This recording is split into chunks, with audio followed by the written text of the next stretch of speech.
I wanted to take this opportunity to say thank you personally for all the wonderful messages of support and for your understanding whilst I've been recovering from surgery. The doctors did not raise their voices, they did not rush their words, and that was how the palace knew something had gone terribly wrong. The call that changed everything. The call came after nightfall, when the palace had already slipped into its most deceptive hour. Calm on the surface, brittle underneath. It was not scheduled. It was not routed through aides. It went directly to a secure line reserved for moments when protocol bends under necessity. The voice on the other end belonged to a senior medical figure who had not been expected to speak again so soon. That detail alone mattered. Inside Kensington Palace, time briefly stalled. Not dramatically, just enough for instinct to register before logic could intervene. The kind of pause that occurs when everyone present understands that reassurance does not arrive unannounced. The words were measured, clinical, almost gentle. But gentleness, in this context, carried weight. What had previously been framed as recovery was now being reframed as response. What had been described as monitoring had quietly shifted into escalation, and somewhere within the careful phrasing, a line was delivered that changed the temperature of the room. The condition had evolved, the outlook was more uncertain, the situation was no longer behaving as anticipated. No diagnosis was spoken aloud at that moment. None was needed. Because in royal households, meaning is often conveyed not through declarations but through what is removed. Hope that evening was removed from the language. Within minutes, internal alerts were activated. Not alarms, nothing so crude. This was subtler. Doors closed that usually remained open. Senior aides appeared without explanation. Private calendars were cleared without ceremony. Above all else, one instruction moved swiftly and silently through the building. Discretion was no longer optional. When Prince William was informed, he did not interrupt. He did not press for optimism. He listened, still, absorbing the implications as they arrived piece by piece. By the time the call ended, the reality had already settled. This was no longer about reassurance, it was about endurance. And as the receiver was placed back into its cradle, one unspoken truth took hold inside the palace walls.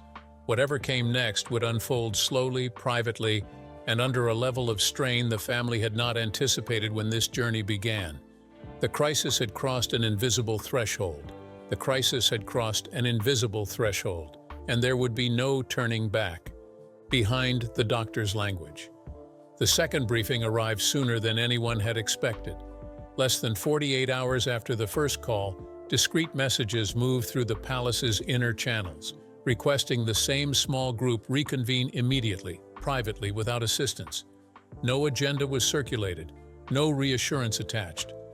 In royal life, speed carries meaning. Doctors do not return early when everything is stable. They return when the ground has shifted. This time, the tone was different from the moment they entered. Still controlled, still professional, but stripped of the careful optimism that had padded earlier conversations. The opening remarks did not begin with progress or reassurance. They began with recalibration. What had once been described as responding was now described as behaving unpredictably. What had been framed as a temporary disruption was now discussed as an ongoing strain. And most noticeably of all, the word recovery no longer appeared anywhere in the conversation. Instead, the doctors spoke in layers. They spoke of complexity not as a challenge to be solved, but as a condition to be managed. They spoke of variance, the body's refusal to conform to timelines or expectations. They spoke of monitoring not as routine oversight, but as constant vigilance. One physician explained that initial assumptions had been reasonable, even conservative, and that this was precisely what made the current trajectory concerning.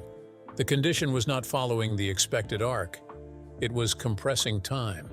That phrase lingered in the room longer than intended. Compressing time. Across the table, Prince William listened without interruption. His posture remained steady, but those closest to him noticed the stillness settle more deeply, the moment when comprehension overtakes hope. He asked no speculative questions. He did not seek reassurance disguised as inquiry. Instead, he focused on logistics. What adjustments were required? What margins still existed? What signals would indicate stabilization and which would not? The doctors answered carefully.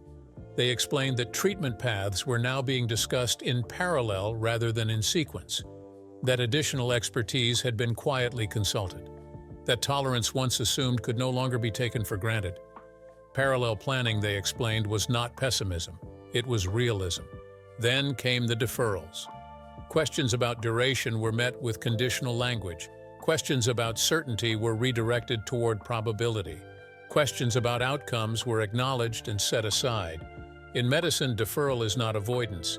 It is an acknowledgement that the answer has not yet arrived, or that it may arrive in a form no one is ready to receive.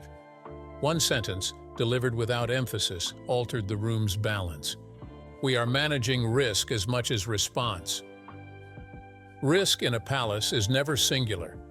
It expands outward into public perception, institutional stability, and the emotional architecture of the family itself. When the briefing concluded, there was no sense of closure, no summary to anchor the conversation. The doctors left as quietly as they had arrived, their departure as controlled as their presence. What remained was absence. Silence followed, not because no one knew what to say, but because everyone understood what could not be said yet. Eventually, someone asked the question hovering just beneath the surface. How do we explain this? The response came not from a physician, but from a senior aide who had lived through other moments when personal crises intersected with public duty. We don't, they said, not until the language stabilizes. Language, after all, is power inside the monarchy, and unstable language invites interpretation. That afternoon, internal adjustments accelerated. Schedules were reviewed not just for weeks, but for seasons. Appearances once tentatively penciled in were quietly removed altogether. Draft statements were rewritten, then stripped back further until they said almost nothing at all. Each revision shared the same objective: never promise what might later need to be withdrawn. Outside the palace, observers sensed the shift without fully understanding it. Statements felt thinner, reassurances less deliberate. Familiar phrases disappeared entirely. Hope, once emphasized, was now implied, and implication is fragile. Later that evening, Catherine was briefed. The conversation was held privately, with language shaped not for institution or optics, but for endurance. She listened carefully, absorbing the implications without visible distress. She asked precise questions not about prognosis, but about capacity. What would she still be able to do? What would need to change? What would be protected? At one point, she paused, not from confusion, but recognition. The body, after all, often understands what language lags behind. When the doctors finished, she did not ask for reassurance. She asked for structure, how the days would be organized, how expectations would be managed, how her children would be shielded from unnecessary fear. That instinct to protect outwardly while absorbing inwardly was not new. It was simply being tested at a level she had not anticipated. As night fell, another meeting convened, smaller, quieter, and no longer medical. This discussion was about meaning. How much silence could the public tolerate before filling it themselves? At what point privacy becomes destabilizing? How to acknowledge seriousness without defining it? No definitive answers emerged. Only one shared understanding took hold. This situation was no longer static. And when circumstances begin to move, the palace does not wait for certainty. It prepares, not for spectacle, not for panic, but for endurance under conditions no one had hoped to face. William's private calculations. The shift in him was not dramatic. There was no outburst, no visible fracture, no single moment others could point to and say, that is when it happened. Instead, it arrived the way pressure does, quietly, incrementally, until the structure bears weight it was never designed to carry alone. Those closest to Prince William noticed it first in the small things. The way conversations shortened, not from impatience but precision. The way decisions were reached faster, not impulsively, but without the usual back and forth. The way his attention began to split permanently between what was happening and what might soon follow. This was not withdrawal, it was a calculation, because once the second medical briefing concluded, William understood something fundamental had changed. Not just about Catherine's condition, but about time itself. Time was no longer open-ended. It had become a variable, and variables demand control. Privately, he began running parallel timelines in his mind, one where improvement arrived slowly and unevenly, requiring patience and recalibration. Another where stability remained elusive, forcing longer absences, deeper silences, and harder explanations. And then there was the third timeline, the one he did not allow himself to articulate, but which nonetheless occupied space. He did not share these calculations with anyone, not with advisors, not with family, not even with Catherine, because some burdens once spoken multiply. Instead, he compartmentalized. He had learned how early. Long before titles hardened into duty, he had understood that emotion, left unmanaged, becomes visible, and visibility is vulnerability. His childhood had taught him that cameras do not distinguish between grief and weakness, that silence sometimes is the only shield available. Now that lesson returned with brutal clarity. Publicly, he remained composed, reassuring even. His appearances, when they occurred, were precise, brief enough to avoid scrutiny, steady enough to discourage speculation. He spoke in generalities. He emphasized continuity. Privately, however, the weight accumulated. Late evenings became longer. Sleep came in fragments. Documents once read once were read again, not for content, but for implication.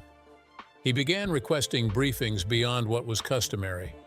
Not dramatic ones, not emergency summits, just information. How contingency planning would unfold if an extended absence became necessary. Which responsibilities could be redistributed quietly. What language had been used in previous eras when personal health collided with public expectation. History, after all, offers patterns, even if it never offers comfort. At one point, an advisor gently suggested that some questions need not be addressed yet.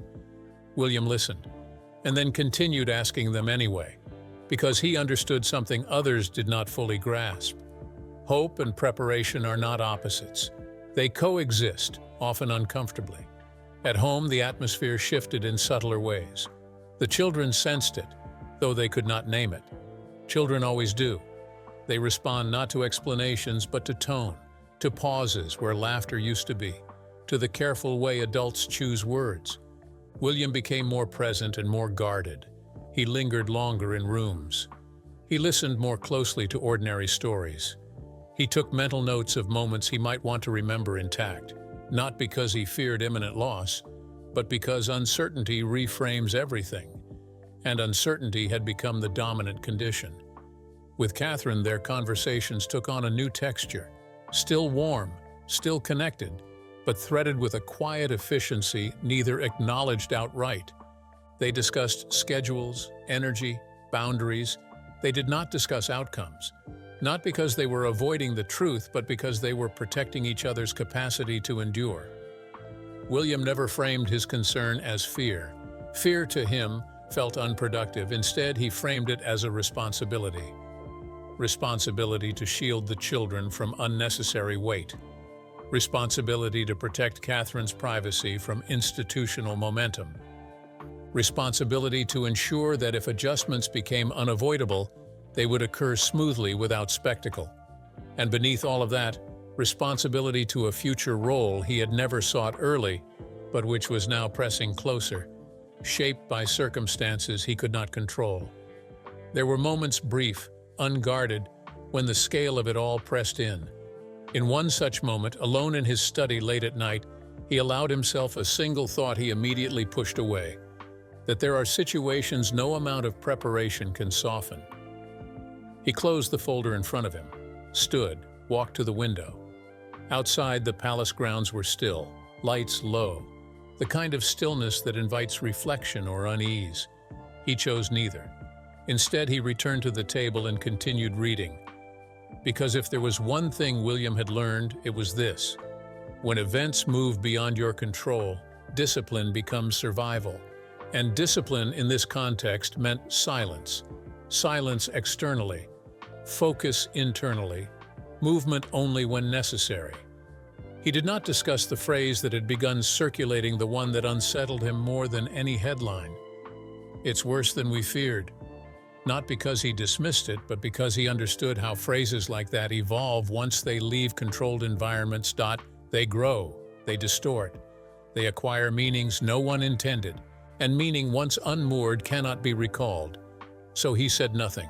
He allowed the palace to absorb the pressure, allowed aides to manage speculation, allowed the institution to do what it has always done best, endure through opacity. Behind that opacity, however, William continued his calculations, not dramatic ones, not catastrophic ones, just careful, quiet assessments made by someone who understood that leadership is not forged in moments of triumph, but in how one navigates prolonged uncertainty. As days passed, one truth became clear to him. Whatever came next, improvement, plateau, or further complication, there would be no clean chapter break.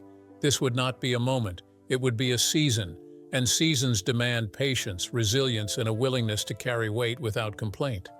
William did not know how this season would end, but he knew how he would move through it, steadily, deliberately, and without allowing the world to see how heavy it truly was. What the palace is preparing for. By the time the third internal meeting convened, the language inside the palace had changed again, not dramatically, not officially, but unmistakably. The conversations were no longer framed around recovery timelines or short-term adjustments. They were framed around continuity, around resilience, around what could be sustained quietly if circumstances demanded it. No one named the shift aloud. That, too, was intentional. In the monarchy, preparation is rarely announced. It is embedded, woven into procedure, phrasing, and absence. And now, absence had become the most carefully managed element of all.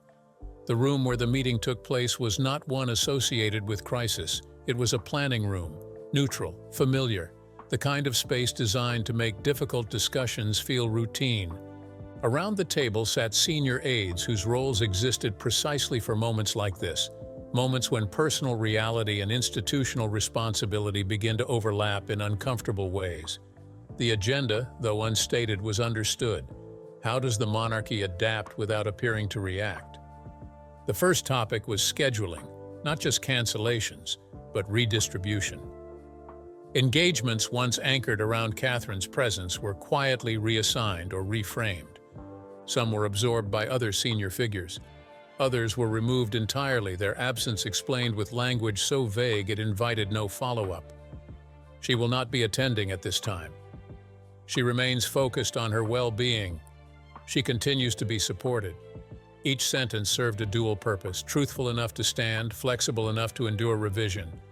Behind those sentences, however, a deeper recalibration was underway. Roles were being adjusted without being renamed. Responsibilities were being redistributed without announcement. Not permanently, at least not yet, but in ways that could extend indefinitely if required. Not permanently, at least not yet, but in ways that could extend indefinitely if required. One aide described it privately as elastic planning. Nothing breaks. Everything stretches. The palace was not preparing for a single outcome. It was preparing for a duration. This required a different kind of discipline, one rooted in restraint rather than action. Public curiosity, after all, feeds on movement, on declarations, on visible change. So the palace did the opposite.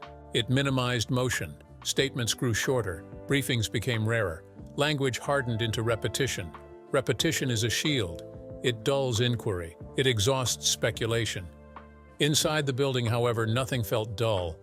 Internal memos multiplied, each one narrowly scoped, deliberately cautious.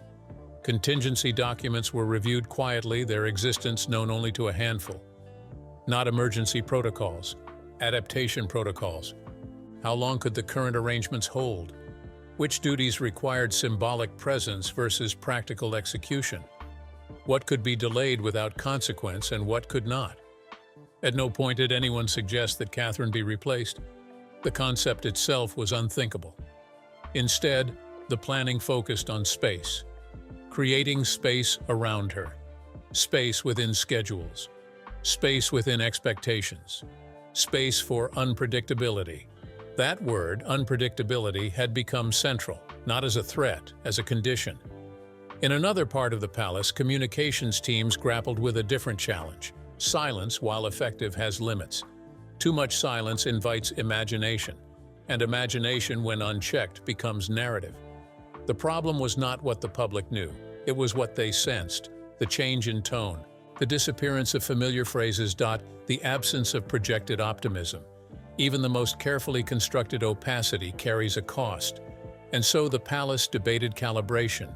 How much gravity could be acknowledged without defining it? How much seriousness could be conveyed without triggering panic? They reviewed past precedents, moments when health concerns had collided with public duty. Each example offered lessons, but none offered comfort. Every era, they concluded, has its own vulnerabilities. This one had the internet. And the internet, unlike institutions, does not wait. Within days, unverified commentary began circulating, not claims or suggestions, not accusations or concern framed as analysis. The palace did not respond. Responding would legitimize speculation. Denying would invite contradiction. Clarifying would require detail they were not prepared to provide. So they chose endurance. Meanwhile, within the household itself, adjustments continued. Staff were reassigned quietly to reduce pressure points. Schedules were coordinated to ensure continuity for the children. Every effort was made to preserve normalcy, not as illusion, but as stability. For Catherine, the recalibration was both visible and invisible. Visible in the gentler pacing of days, invisible in the boundaries drawn around her time and energy. She was not isolated. She was protected. Protection, however, can feel like confinement, and she was acutely aware of the balance being struck around her. There were moments when she insisted on small acts of participation, not out of obligation but identity. Moments when she needed to remain herself, not merely a subject of concern. Those moments were honored, but always with caution. Always with the unspoken understanding that preservation now outweighed projection. In the background, another layer of planning unfolded, one that no one discussed directly. What if the current state did not resolve quickly? This question shaped conversations without ever being voiced. It shaped how far ahead schedules were left deliberately blank. It shaped how language was drafted with built-in flexibility. It shaped the decision to avoid any definitive framing, optimistic or otherwise. The palace was not bracing for catastrophe, it was bracing for uncertainty. And uncertainty is far harder to manage than crisis, because crisis has an arc, uncertainty has none. Late one evening, after most staff had departed, a small group remained behind to finalize a briefing note. It was not for publication, it was for alignment. The note contained no conclusions, only principles. Protect privacy, maintain continuity, avoid irreversible statements, prepare quietly. At the bottom of the page, someone added a final line. Above all, do no harm. It was a medical phrase repurposed for institution. By the end of that week, the palace had settled into a new rhythm, one slower, quieter, more deliberate.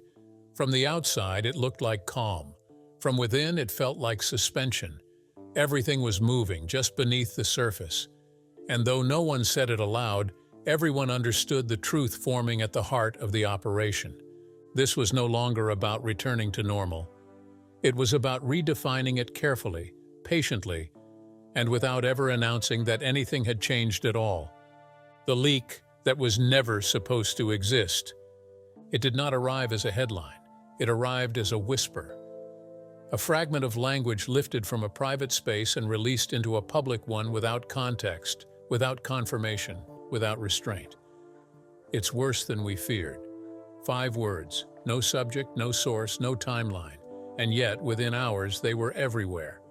The phrase first surfaced in the margins of online commentary, attributed vaguely to someone close to the situation. It carried no attribution strong enough to challenge and no detail precise enough to disprove. That was its power. Ambiguity, once public, becomes elastic. By the time palace staff became aware of it, the phrase had already begun to travel, copied, paraphrased, and analyzed. Not reported as fact, but as atmosphere. Concern dressed as insight. Speculation framed as empathy. The palace moved quickly, but not visibly. Internal monitoring teams flagged the phrase and traced its spread across platforms. noting how it mutated as it moved. Sometimes it was framed as concern, sometimes as a warning, sometimes as inevitability. What remained consistent was tone, grave, urgent, knowing. This was not a rumor in the old sense, not a wild invention or tabloid excess. This was something newer and far more difficult to counter: narrative inference. The palace faced an immediate dilemma. To deny the phrase outright would require acknowledging it. To ignore it risked allowing it to harden into an assumed truth. And to clarify, it would demand details they could not ethically or strategically provide. They chose restraint. A brief internal statement was circulated among senior staff, reminding everyone of the central principle guiding the moment: no language should be introduced that could not be sustained. In the digital age, retraction is amplification. Within 24 hours, the phrase had taken on a life of its own. Online commentators dissected its wording with forensic attention. Why worse and not more serious? Why feared and not expected? Each choice, though likely unintentional, was treated as revelatory. People began constructing timelines backward, mapping the phrase onto past absences, reinterpreting previous statements, recasting neutrality as concealment. Silence, once protective, began to feel charged. Inside the palace, frustration simmered beneath composure. This was precisely the scenario they had sought to avoid, not because it revealed truth, but because it invited distortion. A private assessment, never meant to leave a controlled environment, now sat at the center of public imagination. And imagination is not bound by accuracy. Meetings were convened not to address the phrase directly, but to assess its impact. Communications teams analyzed engagement metrics, noting how quickly concern escalated when official language remained unchanged. They debated response strategies late into the night. Would a reaffirmation of existing statements help? Would a new language calm or inflame? Would acknowledging seriousness without elaboration invite further intrusion? No option offered certainty. The phrase had exposed a fundamental truth. The palace no longer controlled the pace of narrative, only its posture. And posture, in moments like this, matters. They chose stillness. No new statement, no rebuttal, no rephrasing. Instead, they relied on repetition. The same carefully neutral language issued again, unchanged. A test of endurance. Public reaction followed a familiar arc.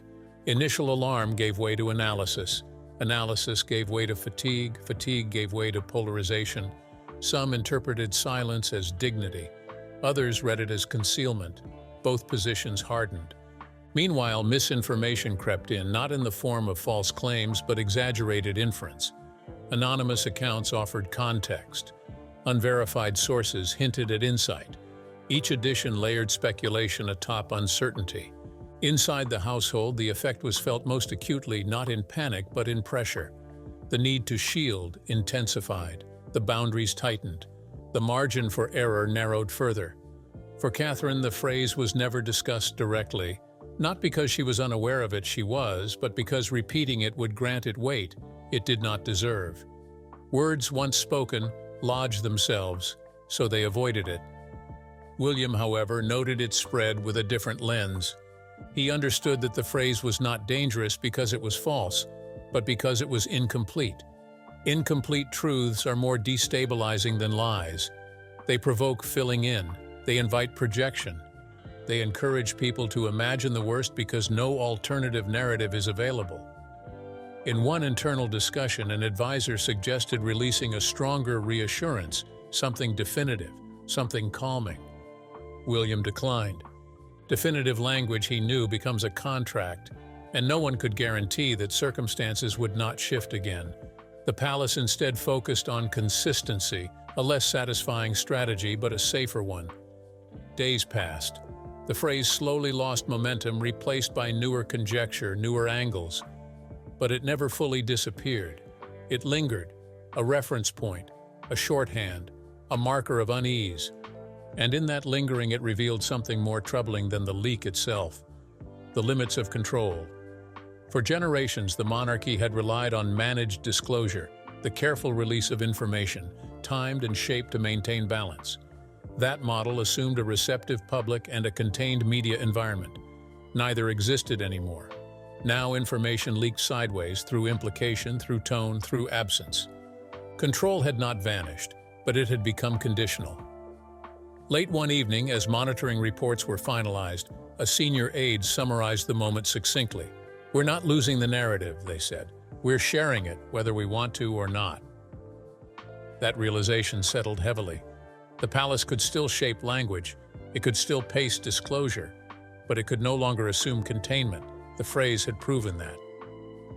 "It's worse than we feared" was never meant to define the moment, but it had illuminated something far more enduring. That in the modern age, privacy is not breached only by fact. To name it prematurely would be to trap it inside language that might not hold. So instead, they worked around it. Days were structured with gentler edges. Expectations were softened without being lowered. Silence was treated not as absence, but as space. For Catherine, that space became both refuge and reckoning. She moved through her days with a precision born not of obligation, but of conservation. Energy was measured now not anxiously, but respectfully. Rest was no longer framed as recovery, but as necessity. There were moments of frustration, not outward, not dramatic, but internal, fleeting, quickly mastered. The instinct to participate, to appear, to reassure, remained strong. So did the understanding that restraint now was its own form of duty. What weighed most heavily was not fear, it was waiting. Waiting without a countdown, waiting without guarantees, waiting without a language strong enough to explain why the waiting existed at all. For Prince William, the future pressed in from a different angle. Every day required him to hold two truths simultaneously. One private, intimate, human, shaped by concern, love, and a vigilance that never fully relaxed. The other institution, shaped by continuity, responsibility, and the expectation that nothing essential would falter. He carried both without allowing either to dominate his posture. That balance exacted a cost. There were evenings when he found himself revisiting conversations long finished, parsing tone, revisiting phrasing, and wondering if something important had been missed. Not out of regret, but out of an instinct to prepare. Preparation had become his default state. Not dramatic preparation, no plans for spectacle or announcement, just readiness. Readiness for adjustment, readiness for extension, readiness for a season that might stretch longer than anyone anticipated. Within the household, life continued in small, deliberate ways. Meals together when possible, ordinary routines preserved with quiet determination. Laughter, genuine, unforced, allowed to surface without guilt. These moments mattered more now. They were not distractions, they were anchors. Outside the palace walls, the public narrative ebbed and flowed, speculation rising, settling, reshaping itself. But inside, attention narrowed to what could actually be controlled. Care, time, presence. The monarchy as an institution did what it has always done in moments of prolonged uncertainty. It adapted without declaring adaptation. Responsibilities shifted subtly. Support structures thickened around vulnerable points. Continuity was maintained not through announcement but through repetition. From the outside, it looked like calm. From within, it felt like suspension, a long breath held carefully, deliberately, without knowing when it would be released. No one used the language of endings. No one used the language of triumph either. Those extremes were avoided with equal discipline, because extremes simplify. And nothing about this moment was simple. There were days when the absence of clarity felt heavier than any confirmed outcome might have been. Uncertainty has a way of filling space, not loudly but persistently. Yet within that uncertainty, something else took root. Resolve. Not the dramatic kind that demands recognition, the quiet kind that sustains without being seen. Catherine embodied it in her composure, not flawless, not performative, but steady. William embodied it in his restraint, not cold, not distant, but contained. Together they moved forward without naming the destination, and perhaps that was the only way forward. To name the future would be to claim authority over something still unfolding. To announce it would be to invite interpretation that no one could yet manage. So instead they allowed the future to remain unnamed, not denied, not feared, just unspoken. In the monarchy, composure has always been currency. But behind that composure lies something rarely acknowledged, the quiet human cost of carrying uncertainty in public silence. That cost was being paid daily now. Not with drama, not with collapse, but with patience. With the discipline of showing up when possible and stepping back when necessary. With the strength to endure speculation without feeding it. With the grace to live inside a question mark. Whatever comes next will arrive in its own time. Until then, the palace will continue as it always has, measured, restrained, adapting without announcement. And at the center of it all, a family will continue doing the most difficult thing asked of them. Waiting. Not for answers, but for whatever the future decides to reveal, when it is ready to be named. This story is still unfolding quietly, deliberately behind palace walls. What remains unseen often matters most. If you want to stay informed as this situation develops, subscribe for thoughtful updates, careful analysis, and stories that go beyond headlines. Share your reflections below and join us as we continue following what the palace is not yet ready to name.